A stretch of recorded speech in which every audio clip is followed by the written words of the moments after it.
Hello बच्चों, तो मैं रिमझिम कुमारी आप सबका फिर से वेदुआरा ऑनलाइन लर्निंग क्लासेस में वेलकम करती हूँ। तो आज हम लोग क्लास 11 का चैप्टर 1 पढ़ेंगे, ठीक है।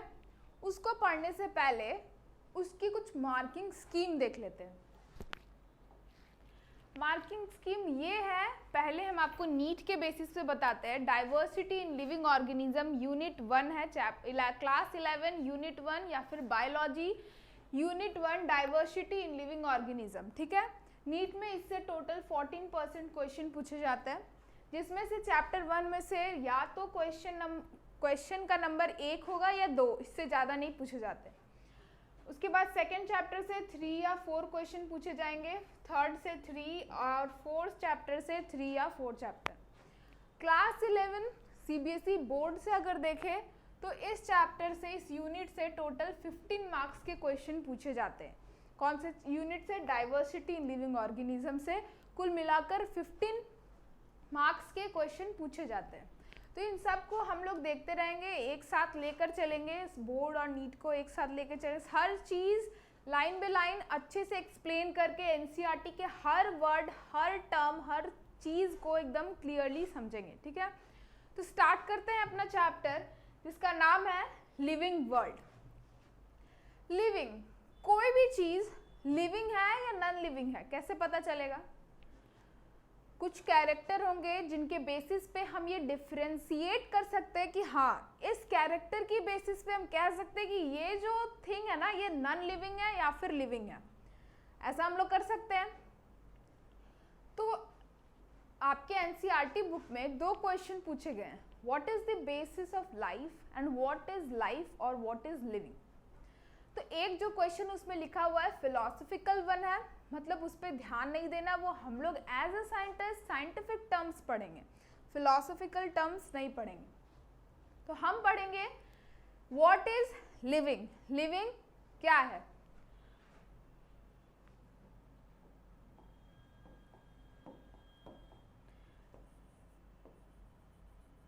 क्या है? Some characters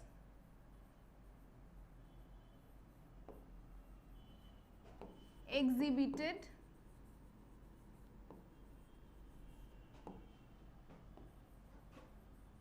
by living things।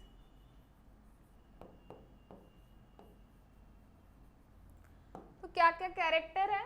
पहला है ग्रोथ। पहला क्या है? ग्रोथ। ये कैरेक्टर हुआ किसका? लिविंग का। दूसरा क्या है? रिप्रोडक्शन। रिप्रोडक्शन, दूसरा क्या है? रिप्रोडक्शन। तीसरा है हमारा, तीसरा क्या है? मेटाबॉलिज्म।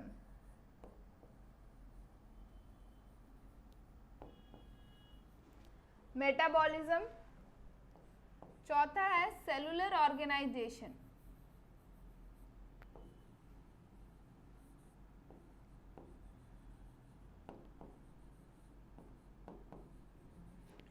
Cellular organisation. और लास्ट है कंसिस्टेंस।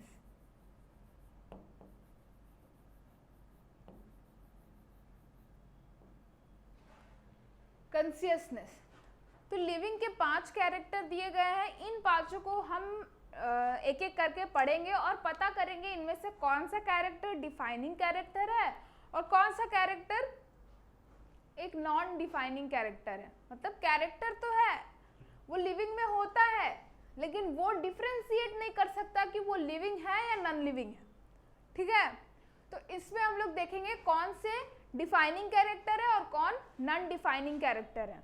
तो सबसे पहला कैरेक्टर क्या है? सबसे पहला कैरेक्टर है हमारा ग्रोथ। सबसे पहला कैरेक्टर क्या है? तो ग्रोथ। दूसरा कैरेक्टर है रिप्रोडक्शन। तीसरा है मेटाबॉलिज्म। चौथा है सेलुलर ऑर्गेनाइजेशन और पांचवा है कॉन्शियसनेस। मतलब लिविंग होने के ये 5 कैरेक्टर हैं। जिस भी चीज में ये 5 कैरेक्टर होंगे उनको हम लोग क्या मान लेंगे कि वो लिविंग है। पहले कैरेक्टर की तरफ बढ़ते हैं, ग्रोथ। ग्रोथ जो होता है ना, वो 2 टाइप से होता है। ग्रोथ कितने टाइप का होता है? 2 टाइप का। पहला होता है एक्सट्रिंसिक ग्रोथ।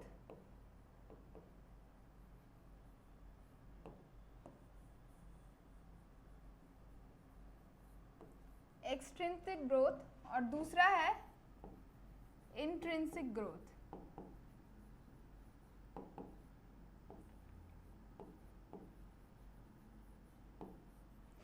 टू टाइप के ग्रोथ होते हैं, पहला है एक्सट्रिंसिक ग्रोथ और दूसरा है इंट्रिंसिक ग्रोथ। आपका ग्रोथ आउटसाइड मतलब बाहर की तरफ हो,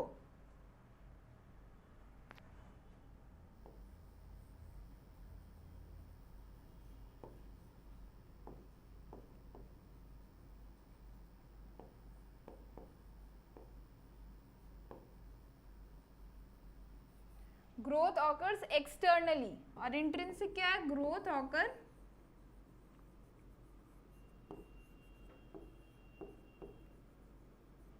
इंटरनली।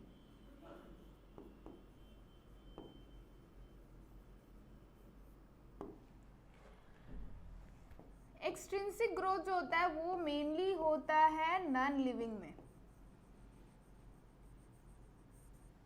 किस में होता है, नॉन लिविंग में, और ये किस में होता है, लिविंग में। दो टाइप के ग्रोथ होते हैं, एक्सट्रिंसिक ग्रोथ और इंट्रिंसिक ग्रोथ। एक्सट्रिंसिक ग्रोथ जो होता है, जो ग्रोथ बाहर की तरफ हो, एक्सटर्नली हो, जैसे कि सैंड माउंटेन्स क्या होता है, टाइम टू टाइम बड़ा होते जाता है, तो वो क्या अंदर की तरफ से बड़ा होता है, नहीं, बाहर की तरफ से बड़ा होता है। उसके ऊपर और भी सब्सटेंस जब बढ़ने लगता है तो वो माउंटेन बड़ा होने लगता है। तो माउंटेन क्या है, नॉन लिविंग है, तो उसमें कौन सा ग्रोथ हो रहा है, तो एक्सट्रिंसिक ग्रोथ हो रहा है। और इंट्रिंसिक ग्रोथ क्या है, जब ग्रोथ बॉडी के इनसाइड हो, जैसे कि हमारे बॉडी में अंदर की तरफ सेल डिवीजन होता है तो हमारा बॉडी ग्रो करता है। अब ग्रोथ क्या है, इसमें भी टू टाइप्स के होते हैं, growth in mass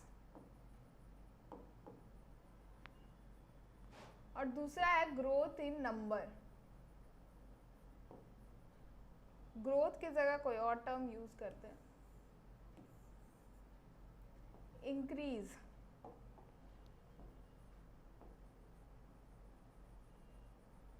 increase in मास और इंक्रीज इन नंबर। तो क्या देखें, दो टाइप से ग्रोथ होता है, पहला ग्रोथ इन मास और दूसरा ग्रोथ इन नंबर। दो टाइप से ग्रोथ होता है, एक मास में होता है, जब मास में इंक्रीज होता है, अगर कोई भी चीज मास में इंक्रीज हो मतलब वजन में, तो उसमें ग्रोथ हो रहा है। अगर नंबर में इंक्रीज हो तो भी क्या है, ग्रोथ हो रहा है। ठीक है। यूनिसेलुलर ऑर्गेनिजम्स जो होते हैं, यूनिसेलुलर ऑर्गेनिजम्स जो होते हैं,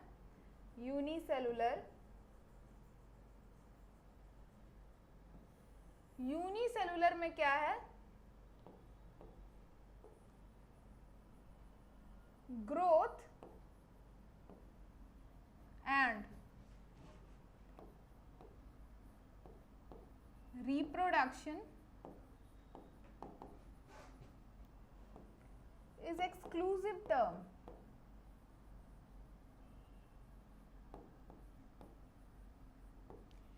यूनिसेलुलर ऑर्गेनिज्म में क्या होता है, ग्रोथ और रिप्रोडक्शन को एक्सक्लूसिव टर्म माना गया है। क्यों, यूनिसेलुलर ऑर्गेनिज्म कैसे ग्रो करता है, तो वो नंबर में डिवाइड करके करता है खुद को ग्रो। अमोइबा कैसे डिवाइड करता है खुद को, पहले वो एक होता है, एक मैक्सिमम ग्रोथ करता है, उसके बाद वो 2 में डिवाइड हो जाता है। तो इस तरह क्या हो रहा है, वो नंबर में डिवाइड कर रहा है, उसमें रिप्रोडक्शन भी हो रहा है और ग्रोथ भी हो रहा है। उसका रिप्रोडक्शन ही उसका ग्रोथ हुआ, ग्रोथ ही उसका रिप्रोडक्शन हुआ। इसीलिए क्या कह रहे हैं इसको, growth and reproduction are exclusive event. Unicellular organism में ये दोनों चीजें एक साथ होती हैं, इसलिए इसको कह रहे हैं हम लोग एक्सक्लूसिव इवेंट। और एक चीज है, ग्रोथ जो होता है वो मेनली किससे होता है, सेल डिवीजन से होता है। किससे होता है, सेल डिवीजन से। ग्रोथ जो होता है सेल डिवीजन से होता है, चाहे वो इंक्रीज इन मास हो या फिर इंक्रीज इन नंबर हो, वो दोनों चीजें किससे होती है, सेल डिवीजन से, सेल के डिवाइड होने से। सेल के डिवाइड होने से ही ये दोनों चीजें होती हैं, क्या होती हैं, ग्रोथ होता है। यूनिसेलुलर ऑर्गेनिज्म हो या मल्टीसेलुलर ऑर्गेनिज्म हो। यूनिसेलुलर ऑर्गेनिज्म में तो जैसा कि हम देखें ग्रोथ और रिप्रोडक्शन एक्सक्लूसिव टर्म है, दोनों सेम है, तो इसमें तो सेल डिवीजन होगा ही। मल्टीसेलुलर ऑर्गेनिज्म में भी अगर ग्रोथ हो रहा है यानी सेल डिवाइड करेगा, इंक्रीज करेगा नंबर ऑफ सेल, तो ये क्या होगा, बॉडी का जो साइज है वो भी इंक्रीज करेगा। तो हम जानते हैं कि प्लांट क्या होता है, प्लांट अपने लाइफ टाइम तक ग्रोथ करता है, मतलब वो जब तक जिंदा रहेगा तब तक उसका ग्रोथ जो होता है कंटिन्यूअसली चलता रहेगा। छोटा सा प्लांट से वो एक बड़ा सा ट्री बनने में करीब 100 साल 200 साल कुछ प्लांट जो होते हैं जीते हैं, तो उनको वो जब तक जीते हैं तब तक ग्रो करते रहते हैं, तब तक क्या करते रहते हैं, ग्रोथ करते रहते हैं, हाइट में करे, ब्रांचेस में करे, लीफ में करे, तो उनमें लगातार सेल डिवीजन जो होता है ना होते रहता है। लेकिन एनिमल्स में क्या होता है, एक पीरियड आता है जिसके बाद हमारा ग्रोथ जो होता है वो रुक जाता है। जुवेनाइल फेज में क्या होता है, या फिर जब हमारा बॉडी जो होता है पबर्टी एज पूरा अचीव कर लेता है, उसके बाद क्या होता है, हमारा बॉडी जो है ग्रोथ करना बंद कर देता है, हमारे बॉडी में ग्रोथ बंद हो जाता है। लेकिन ऐसा नहीं है कि सेल डिवीजन नहीं होता हमारे बॉडी में, होता है। कब होता है, जब हमारे डैमेज्ड सेल को रिपेयर करना होता है, बस उसी टाइम सेल डिवीजन होता है। ठीक है, तो क्या जाने प्लांट में क्या होता है, एक लिमिटेड प्लांट में अनलिमिटेड पूरे लाइफ स्पैन तक उसका ग्रोथ होते रहता है। लेकिन एनिमल्स में क्या होता है, एक डिफिनाइट एज तक ही ग्रोथ होता है। तो हम बोल रहे हैं कि ग्रोथ जो होता है वो सेल डिवीजन से होता है, तो उसका एक टर्म दिया हुआ आपके एनसीईआरटी में कि आप सेल डिवीजन जो है क्लियरली देख सकते हैं विट्रो कल्चर में। किसमें देख सकते हैं, विट्रो कल्चर में। विट्रो कल्चर क्या होता है, कोई भी रिएक्शन, कोई भी रिएक्शन या मेटाबॉलिज्म एक्टिविटी या फिर कुछ भी बॉडी के बाहर हो, outside the body,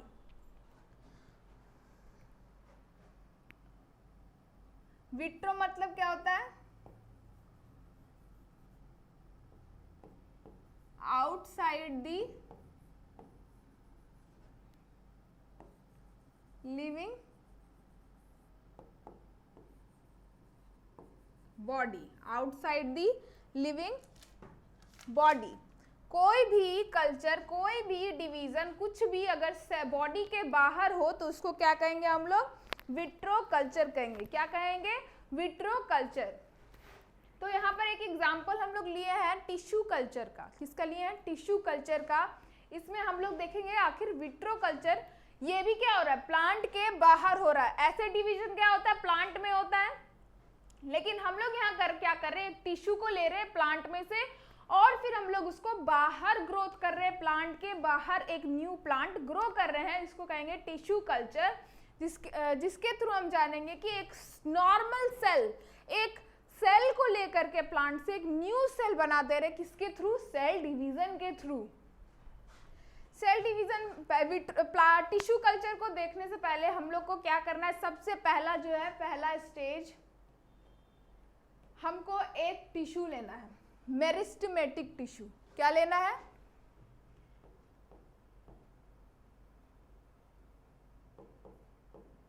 meristematic tissue.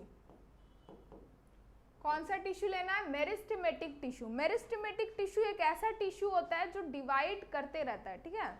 वो हमेशा ट्रीज के या प्लांट के कॉर्नर पे, नॉड पे रहेगा या रूट के एकदम लास्ट में रहेगा। रूट में ऐसे लास्ट एंड होता है, तो यहाँ पर मेरिस्टेमेटिक टिश्यू रहेगा। मतलब जो बॉडी कंटिन्यूसली, जहाँ पर ग्रोथ कंटिन्यूसली हो रहा है मेनली, वहीं पर मेरिस्टेमेटिक टिश्यू रहता है। तो एक ग्रोइंग टिश्यू, मेरिस्टेमेटिक टिश्यू को प्लांट में से लेंगे। उसके बाद क्या करेंगे, उसको वहाँ से लेने के बाद एक ऐसे सॉल्यूशन में रखेंगे जहाँ पर उसको जो भी न्यूट्रिएंट्स का ज़रूरत है वो उस सॉल्यूशन से ले सकता है। जब हम उसको ऐसे सॉल्यूशन में रखेंगे तो क्या होगा, यहाँ पर टिश्यू जो है एक नॉर्मल टिश्यू से डिवाइड करते करते प्लांट का शूट फॉर्म करना स्टार्ट कर देगा।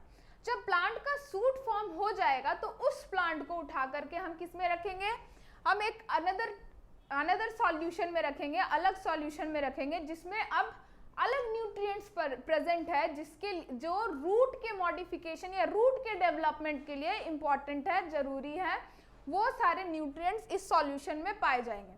तो यहां से निकाल करके जब शूट यहां पर क्या हुआ, शूट फॉर्म हो गया, शूट फॉर्म्ड, इस स्टेज में शूट फॉर्म हो गया। फिर जब शूट यहाँ फॉर्म हो गया तो इसको निकाल के हम इस सॉल्यूशन में डाले, तो इस सॉल्यूशन में क्या हुआ, रूट फॉर्म हो गया।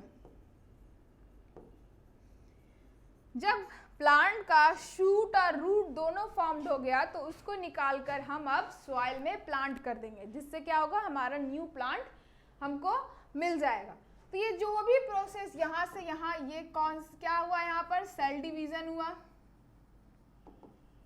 तभी ना शूट फॉर्म किया। यहाँ भी क्या हुआ, सेल डिवीजन हुआ, तभी रूट फॉर्म किया।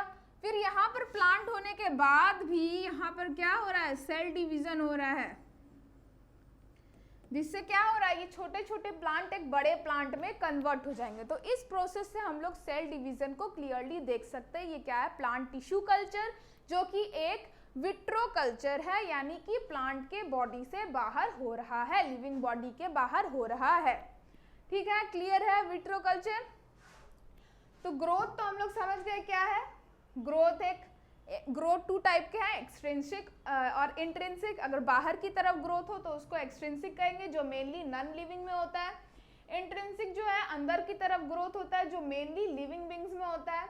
यूनिसेलुलर ऑर्गेनिज्म में क्या होता है, ग्रोथ और रिप्रोडक्शन एक्सक्लूसिव टर्म है, यानी दोनों सेम है, यानी कि क्या, दोनों सेम है, मतलब कि जब ग्रोथ होता है तब रिप्रोडक्शन भी उसको कह सकते हैं। जैसे एक सेल है, ये सेल डिवाइड करके 2 सेल बनाया, तो ये क्या कर रहा है, ग्रोथ भी कर रहा है, रिप्रोडक्शन भी कर रहा है।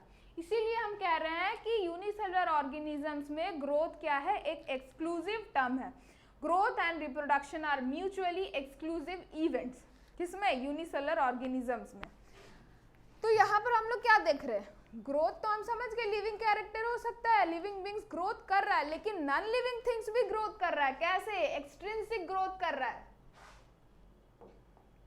नॉन लिविंग थिंग कौन सा ग्रोथ कर रहा है, एक्सट्रिंसिक ग्रोथ करना है, लेकिन लिविंग बींग्स क्या कर रहा है, इंट्रिंसिक ग्रोथ कर रहा है। यानी कि ग्रोथ एक ऐसा कैरेक्टर है जो नॉन लिविंग में भी देखा जा सकता है और लिविंग में भी देखा जा सकता है। इसीलिए क्या है, growth is not a growth is not a defining property of living beings. इसीलिए हम क्या कहेंगे,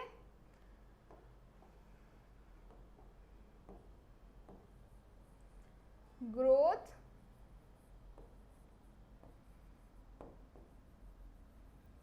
is not a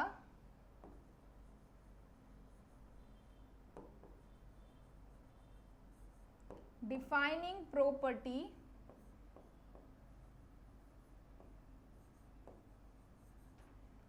of living beings।